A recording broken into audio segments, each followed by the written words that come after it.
This is Inside Indiana Business Radio on demand for Friday, August 16th, 2024. I'm Gary Dick. It is another big event win for Indianapolis. Indy selected to host the 2025 WNBA All-Star Game just 1 year after hosting the NBA's marquee event. The league selected Indy after a last-minute scheduling conflict in another city.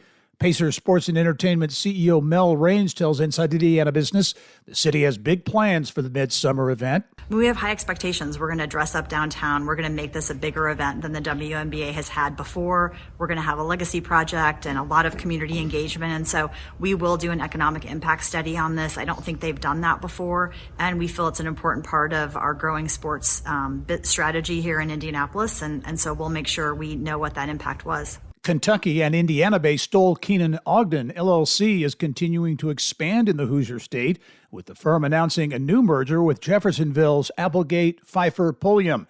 Doug Barr, SKO's managing director, told the Indiana Lawyer the acquisition is a natural expansion for the firm, with Jeffersonville being connected to the Louisville market. From the state's number one source for Indiana business news, you're listening to Inside Indiana Business Radio. Indiana, your bold future starts here. IBJ Media, Inside Indiana Business, and the Indiana Economic Development Corporation invite you to the Engage Indiana series, presented by CareSource, Indiana University, and Old National Bank. With an unrelenting focus on growing Indiana's economy, our Engage Indiana events take place in every region of the state. Discover when we'll be in your area at ibj.com/engage. Officials in Anderson have broken ground on a $30 million warehouse and distribution facility for Indianapolis-based seed distributor Corteva Agriscience. It's the company's largest distribution center in North America. The project, being developed by Scannell Properties, is expected to create more than 40 jobs when complete. Corteva Regional Production Director Ryan White. Our selection on Anderson really came down to several things.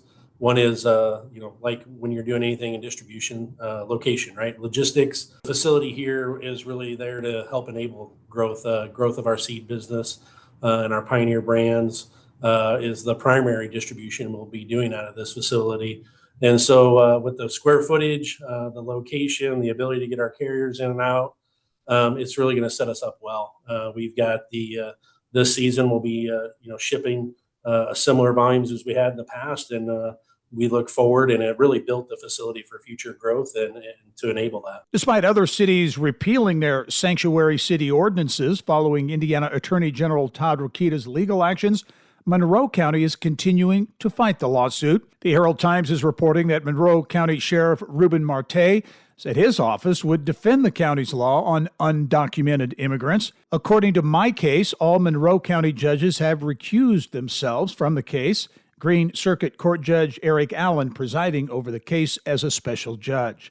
Governor Eric Holcomb has announced Michael Paul Watkins, the deputy director of the Integrated Public Safety Commission, as the organization's new executive director. Watkins will replace executive director Kelly Dignan, who is set to retire this weekend.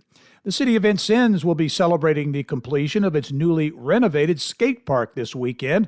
After years of planning and renovations, the park now ready for skaters to enjoy. The skate park now made of concrete instead of metal and includes a new fishbowl, snake trail, and other obstacles. Vincennes officials call it a plus for the city's quality of life. This is Gary Dick for Inside Indiana Business Radio on Demand.